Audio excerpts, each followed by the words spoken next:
மலர்கள் கேட்டேன் வனமே தந்தனை தண்ணீர் கேட்டேன் அமிர்தம் தந்தனை மலர்கள் கேட்டேன் வனமே தந்தனை தண்ணீர் கேட்டேன் அமிர்தம் தந்தனை எதை நான் கேட்பேன்.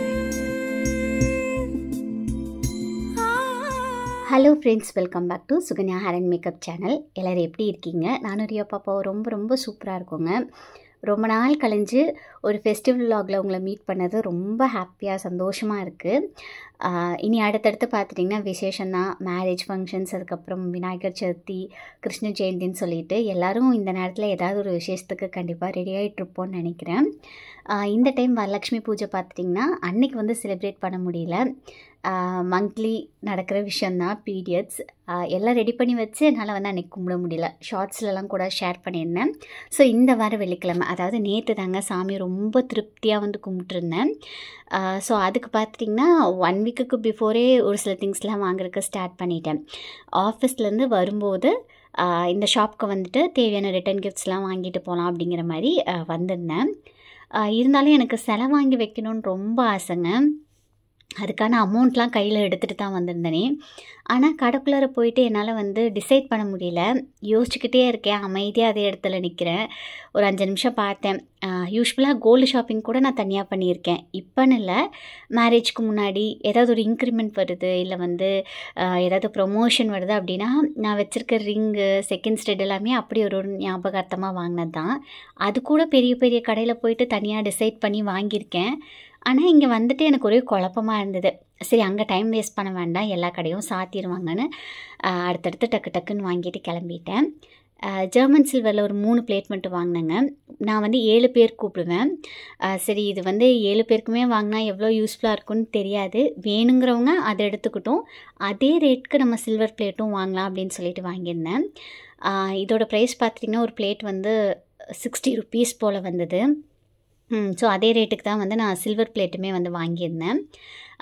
பூவை பார்த்ததையும் அப்படி ஒரு சந்தோஷங்க. எனக்கு நிறைய பேபி ஷவர் மெமரிஸ் தான் வரும் எப்போ இந்த பூ மார்க்கெட்டுக்குள்ளார வந்தாலும். ஏன்னா 5th மந்த்து பேபி ஷவர்க்காக இருக்கட்டும், 7th மந்த், 9th, ஆக்சுவலாக நாங்கள் 3 டைம் செலிப்ரேட் பண்ணுவோங்க. மேரேஜ் தான் சிம்பிளாக நடந்துடுச்சு. அடுத்து என்ன சின்ன ஃபங்க்ஷனாக இருந்தாலும் சரி, எனக்கு கிராண்டாக பண்ணிக்கணும்னு ஆசை. எனக்கு டக்குன்னு எனக்கு எப்போ அந்த பூ மார்க்கெட் வழியாக க்ராஸ் ஆனாலுமே எனக்கு அந்த மெமரிஸ் தான் வருமே. ஸோ அங்கே பூவெல்லாம் வாங்கிட்டு வந்ததுக்கப்புறம் ப்ளவுஸ் பிட் தாங்க பார்த்துருந்தேன். ஆன்லைனில் பார்த்தேன். பட் அம்மா என்ன சொன்னாங்கன்னா, நீ கூப்பிட்றதெல்லாம் வயசானவங்களாம் கூப்பிடுற, டிசைனர் ப்ளவுஸ் மாதிரி கொடுத்தா அவங்க கண்டிப்பாக தைக்க மாட்டாங்க, இந்த மாதிரி எடுத்துக்கோன்னு சொன்னாங்க.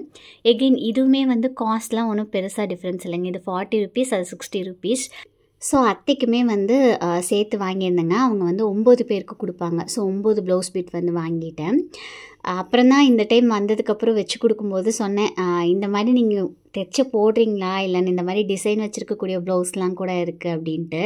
எல்லாருமே நாங்கள் அந்த மாதிரி கூட போடுவோன்னு சொன்னாங்க. அதுக்கப்புறம் தான் நானும் அத்தையும் வந்து பேசிட்டோம், அடுத்த டைம் வந்து நம்ம பல்காக ஆன்லைன்லேயே வந்து ஆர்டர் பண்ணிக்கலாம் அப்படியே சொல்லிட்டு. ஆல்மோஸ்ட் நான் இதெல்லாம் வாங்கிட்டு வரும்போது பார்த்துட்டிங்கன்னா அந்த கடை வீதியில் இருக்க ஆல்மோஸ்ட் எல்லா கடையுமே சாத்தியாச்சு. 1-2 கடை தான் திறந்திருந்ததே. வீட்டுக்கு வரும்போது ஒரு 10-15 போல் இருக்கும். பயங்கர டயர்ட் தான், ஏன்னா காலையில் நேரத்துலேயே வீட்டிலேருந்து கிளம்புனது. இருந்தாலும் இதெல்லாம் வாங்கிட்டு வீட்டுக்கு வந்து வச்ச போது, அம்மாட்ட அதை எடுத்து காமிச்ச போது ஒரு ஹாப்பினஸ். எப்பயுமே நம்ம வாங்கிட்டு வந்த பொருளை அப்படியே வைக்க மாட்டோம், அதை வீட்டுக்கு வந்து ஒரு டைம் திறந்து பார்த்து அந்த மாதிரி, அது ஒரு சின்ன ஹாப்பினஸ். ஸோ அன்றைக்கிடே வந்து அப்படி போயிடுச்சு. இது வந்து நேற்று காலையில் வெள்ளிக்கிழமை எடுத்ததுங்க. என்னை வந்து ப்ளீஸ் திட்டாதீங்க, இன்னும் என்ன கிச்சன் இப்படி இருக்குதுன்னு சொல்லிட்டு. இந்த வாரம் சனிக்கிழமை, அதாவது இந்த வீடியோ எடிட் பண்ணதுக்கப்புறம் நான் வந்து அந்த வேலை தாங்க பார்க்க போகிறேன். ஸோ மோஸ்ட்லி அடுத்த வீடியோ இல்லைனா அதுக்கு அடுத்த வீடியோ வந்து கிச்சன் ஆர்கனைஸ் பண்ணிவிட்டு உங்களுக்கு வந்து ஷேர் பண்ணுறேன். காலையில் நான் வந்து ஃபாஸ்டிங்குங்க, எதுவுமே வந்து சாப்பிடல. இட்லி வந்து சாமிக்கு வச்சா நல்லதுன்னு சொன்னாங்க. ஸோ இட்லியும் பாயாசமும் மட்டும்தான் நான் வந்து பண்ணியிருந்தேனே. மோஸ்ட்டாக என் ஹஸ்பண்ட் வந்து பிரேக்ஃபாஸ்ட் ஸ்கிப் பண்ணிடுவார். ஆனால் சமைக்கிற போது நான் விடமாட்டேன். இன்றைக்கி நானே ஒன்றும் சமைக்கலை. ஆக்சுவலாக பார்க்குறக்கு ரொம்ப சிம்பிளாக வந்து தெரியுது. என்ன பண்ணாங்க, இட்லி அண்ட் பாயாசம் தானே வச்சாங்க, கலசம் தானே ரெடி பண்ணாங்க, வாங்கிட்டு வந்தது அரேஞ்ச் தானே பண்ணாங்க அப்படின்னு இருக்கும். ஆனால் என்னன்னு தெரியல, எல்லாத்துக்குமே கொஞ்சம் டைம் எடுக்குது. இதில் பார்க்குற அளவுக்கு எனக்கு எதுவுமே ஈஸியாக இல்லைங்க. அண்ட் ஃப்ரைடே நான் வந்து நேற்று பிளான்டு லீவுங்க. அதுக்கு முன்னாடி, அதாவது வியாழக்கிழமை நைட்டு எனக்கு 9:30 வரைக்கும் ஆஃபீஸ் ஒர்க் இருந்தது. அதுக்கப்புறம் தான் நான் வீடு க்ளீன் பண்ணனே. மறுபடியும் ஆஃப் வந்து போட்டேன். அப்போ யோசிச்சு பாருங்கள், நான் எத்தனை மணிக்கு தூங்கியிருப்பேன் அப்படின்ட்டு. இருந்தாலும் நம்ம சாமி கும்பிட போகிறோன்னு சொன்னதையும், இந்த குழந்தைகளுக்கெல்லாம் முத நாள் எப்படி தீபாவளி பொங்கல் வந்தால் புது ட்ரெஸ் போட போகிறோன்னு சந்தோஷம் இருக்குமோ, அதே மாதிரி எனக்கு ஒரு ஹாப்பினஸ். ஸோ காலையில் வந்து ஒரு 6:30 போல் தான் எழுந்தேன். ஏன்னா நைட் தூங்குற போது ஒரு 1:30 வந்துட்டு இருக்கும்.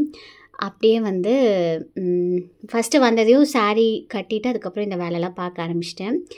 அண்ட் யூஸ்வலாக பார்த்துட்டிங்கன்னா பிளான் பண்ணுற மாதிரி ஒரு சில நேரத்துக்கு போகிறதில்ல. டென்ஷன் ஆகுது தான், இருந்தாலும் ஒன்றும் பண்ண முடியாது. ஃபஸ்ட்டு பார்த்திங்கன்னா நான் வேறு ஒரு க்ரீன் சாரீ பிளான் பண்ணி வச்சுருந்தேன். அதுக்கப்புறம் தான் தெரியுது, நான் ஃபஸ்ட் டைம் அந்த சாரீ போட்டுட்டு அதை வந்து வாஷ் பண்ணி எடுத்து வைக்கல. நான் சும்மா ஒரு 10 to 15 minutes தான் வியர் பண்ணியிருந்தேன்னு சொல்லி அதை அப்படியே மடித்து வச்சுட்டேன். இருந்தாலும் சாமி கும்பிட்ற போது நம்ம அந்த மாதிரி போடக்கூடாதுல்லன்னு சொல்லி டக்குன்னு இந்த சாரீ வந்து எடுத்து போட்டிருந்தாங்க. இது வந்து லாஸ்ட்டாக ஷாப்பிங் போயிருந்தோம், ஆடி தள்ளுபடி ஷாப்பிங், அதில் எடுத்தது தான். 1250. என்கிட்ட இந்த க்ரீன் கலர் ப்ளவுஸ் ஆல்ரெடி இருந்துச்சு. ஸோ மிக்ஸ் அண்ட் மேஷ் பண்ணி வியர் பண்ணிட்டேன். ஆனால் அவ்வளோ காம்ப்ளிமெண்ட்ஸ், எல்லோரும் அழகாக இருக்குதுன்னு சொன்னாங்க. என்கிட்ட இந்த ஹனி கலர் மாதிரி இல்லை. ஸோ அது வந்து எனக்கு செட்டாக அப்படியே அழகாக அமைஞ்சு வந்திருந்தது. ஒரு இடத்துல இருந்து ஒரு வேலையை பார்க்க முடியலைங்க. அங்கேயும் இங்கேயும் வந்து அப்படியே ஸ்வாப் ஆகிட்டே இருக்க மாதிரி தான் இருந்தது. ஸோ விசில் ஒர்க்கில் பார்த்துட்டிங்கன்னா அந்த தட்டில் எல்லாமே எடுத்து வச்சிட்டேன். அண்ட் அத்தையும் வந்துட்டாங்க. ஆக்சுவலாக எனக்கு ஏதாவது ஒரு ஹெல்ப் வேணும் அப்படின்னா எங்கள் அம்மா, அதுக்கப்புறம் என் சிஸ்டர், இவங்க 2 பேருக்கும் அடுத்து இந்த மாதிரி ஹெல்ப்லாம் கேட்குறது பார்த்துட்டிங்கன்னா அத்தை தான். எப்போ கூப்பிட்டாலுமே வந்து பண்ணி கொடுப்பாங்க. எனக்கு வந்து இவங்க ஒரு பேக் போன்னு சொல்லலாம். ஆக்சுவலாக சின்ன ஹெல்ப் தானே அப்படிங்கிற மாதிரி தான் திரும்பியும் இருக்கும். ஆனால் அது எனக்கு எவ்வளோ பெரிய விஷயமா அந்த நேரத்துக்கு தெரியும் அப்படின்னு என்னால் வேர்ட்ஸில் எக்ஸ்ப்ரெஸ் பண்ணவே முடியாதுங்க. இதை நீ பண்ணலாம் தானே அப்படின்னா, டைம் இருந்தால் தானே பண்ண முடியும். நல்ல நேரத்துக்குள்ளார நம்ம அதை வந்து பண்ணியும் ஆகணும். அதனால் பார்த்துட்டிங்கன்னா எனக்கு அவங்க பண்ணுற சின்ன சின்ன ஹெல்ப் கூட ரொம்ப பெரிய விஷயமா எனக்கு வந்து தெரியும், தோணும். ஸோ அத்தை வந்து கோலம் போட்டுட்டு கலசம் வைக்கிற வேலை எல்லாமே பார்த்தாங்க. நான் வந்து என்ன பண்ணேன் அப்படின்னா, அந்த பிளேட்ஸ்லாம் ஆல்மோஸ்ட் எடுத்து வச்சிட்டேன். ஸோ பாயாசத்துக்கு வந்து விசிலும் வந்துடுச்சு, இட்லி வந்தாச்சு. இனி வந்து வெல்லம், அதுக்கப்புறம் முந்திரி திராட்சைலாம் வந்து நெய்யில் வறுத்து கொட்டினா பாயாசம் வேலை முடிஞ்சிரும். நான் தேங்காய் பாலெல்லாம் அரைச்சி ஊற்றலைங்க, கம்மியாக தான் பண்ணியிருந்தேன். அந்த குக்கர் அளவுக்கு இருந்தால் போதும்னு தோணுச்சு. ஸோ நான் வந்து அதை பார்த்துட்ருக்கிறக்குள்ளார பாப்புக்குட்டியும் அவங்க அப்பாவும் சேர்ந்து இலை தோரணம்லாம் கட்டினாங்க. இப்படி தான் எல்லோரும் பிரித்தா மட்டுமே அந்த டயத்துக்குள்ளார, அதாவது வேலையை பிரித்தா மட்டுமே அந்த டயத்துக்குள்ளார அந்த வேலையை வந்து பண்ணி முடிக்க முடியும்னு நினைக்கிறேன். ஒருத்தங்களே பண்ணணும் அப்படின்னா ஒரு தூங்கின ஒரு 2 to 3 ஹார்ஸும் இல்லாமல் தான் இருக்கணும்னு நினைக்கிறேன். இது ஏன் சொல்ல வரேன் அப்படின்னா, இதுதான் ரியாலிட்டி. சம்டைம்ஸ் வந்து என்னால் இவங்க பண்ணுற வேலையெல்லாம் இப்படி வீடியோ எடுத்து காமிக்க முடியாதா இருக்கும். அதுக்குன்னு நானே எல்லாம் பண்ணுறேன் அப்படின்னு அர்த்தம் கிடையாதுங்க. அது ஒரு சின்ன இன்ஃபர்மேஷன். பிகாஸ் இன்றைக்கி தேதிக்கு நம்ம என்ன நினச்சிக்கிறோம் அப்படின்னா, நம்ம பார்க்குறதெல்லாம் உண்மை அப்படின்னு நினச்சிக்கிறோம். முக்கியமாக இந்த சோஷியல் மீடியா கம்பேரிசன் வந்துட்டு, நான் ஆஃபீஸ்லலாம் மீட் பண்ணுவேன்ல, அப்போ சொல்லுவாங்க என்னோடது இப்படி இருக்குது, உங்களோடது அப்படி இருக்குங்கிறப்ப தான் நினைப்பேன், நீங்கள் என்னை வீட்டில் வந்து பார்த்தீங்கன்னா அதுக்கு உங்களோட லைஃப் ஸ்டைலே பரவாயில்ல நீங்கள் வந்து நினைப்பீங்க அப்படின்னு சொல்லிட்டு. ஸ்டில் நம்ம எல்லாமே பிடிச்சி பண்ணுறோம். பட் கம்பேர் பண்ணக்கூடாது அப்படின்னு தான் வந்து நான் ஜஸ்ட்டு வந்து ஷேர் பண்ணிக்கிறேன். பிகாஸ் நான் வந்து அந்த கடையில் கூட நம்மளோட சப்ஸ்கிரைபர் பார்த்தேன். எனக்கு அவங்க கூப்பிட்டது கேட்கவே இல்லைங்க. நான் ரொம்ப வேகமாக போனேன், கடை சாத்திரக்குள்ளார போகணுன்னு சொல்லி. ஸோ அவங்க வந்து அவ்வளோ தூரத்துலேருந்து அந்த குழந்தைய எடுத்துகிட்டு வந்து பேசுகிற போது நான் அண்டர்ஸ்டாண்ட் பண்ணிக்கிட்டேன், ஓ இல்லை கம்பேர் பண்ணக்கூடாது நம்மளே அவங்களோட, ஏன்னா நம்ம பின்னாடி இவ்வளோ பேர் நம்மளுக்கு ஹெல்ப் பண்ணிகிட்ருக்காங்க அப்படின்னு சொல்லிட்டு. ஸோ அது நல்லா பார்த்திங்கன்னா இந்த இன்ஃபர்மேஷன் ஷேர் பண்ணிட்டேன். கொஞ்சம் வந்து டூ மச்சாக இருந்துச்சு, இல்லை போரிங்காக இருந்துச்சுன்னா ப்ளீஸ் மைண்ட் பண்ணிக்காதீங்க. ஸோ அத்தை வந்து கலசம் ரெடி பண்ணிட்டாங்க. ஆக்சுவலாக ஷார்ட்ஸ்லேயாக இருக்கட்டும், இல்லை வந்து இன்ஸ்டா ரீலில் போஸ்ட் பண்ண போதாக இருக்கட்டும், சாமிக்கு வந்து பாவாடை கட்டி விடுங்கன்னு சொல்லியிருந்தீங்க. கண்டிப்பாக அடுத்த டைம் நான் வந்து பண்ணுறேங்க. லாஸ்ட் டைம் இப்படி தான் வெறும் கலசம் வச்சு தான் கும்பிட்டேனே, அதனால இந்த டைமும் அப்படியே வச்சுட்டோம், முகம் மட்டும் வாங்கியிருந்தேன். ரியா குட்டி பார்த்துட்டிங்கன்னா சூடத்தையெல்லாம் கொட்டிட்டு அதுக்கப்புறம் டெய்லி நைட்டாக நாங்கள் அவங்களுக்கு சுற்றி வைப்போம். அத்தைக்கு வந்து அவங்க சுற்றிட்டு இருக்காங்க. என்ன ஒரு சிலர் வந்து வெள்ளி குடமான்னு கேட்டிருந்தீங்க. ஆமாங்க, இது வெள்ளி குடம் தான். ஆனால் இது என்னோடது இல்லை, அம்மாவோடது. இந்த மாதிரி எப்போனா வேணும் அப்படின்னா நான் வந்து கடன் வாங்கிப்பேன். இந்த மாதிரி அம்மா எனக்கு ஒன்று வாங்கித்தரேன்னு சொன்னாங்க. ஆனால் அதோட ப்ரைஸ் கேட்குற போது அப்பாடா அப்படின்ட்டு இருந்தது.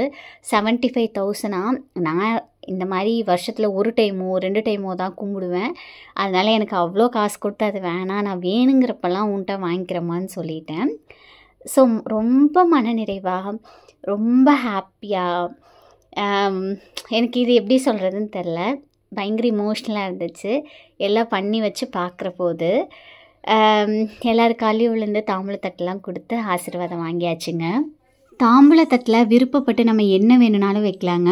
ஒரு சிலருக்கு வந்து சில்வர் பிளேட் வேணும்னு கேட்டாங்க, அவங்களுக்கெல்லாம் அதுவும், ஜெர்மன் சில்வர் வேணும்னு சொன்னவங்களுக்கும் அதுவும் அப்படி வந்து கொடுத்துட்டேன். ஸோ இந்த வீடியோ உங்கள் எல்லாருக்கும் பிடிச்சிருக்குன்னு நினைக்கிறேன். எப்படி பிடிச்சிருக்கு அப்படின்னு சொல்லி மறக்காமல் வந்து கமெண்ட் பண்ணுங்கள்.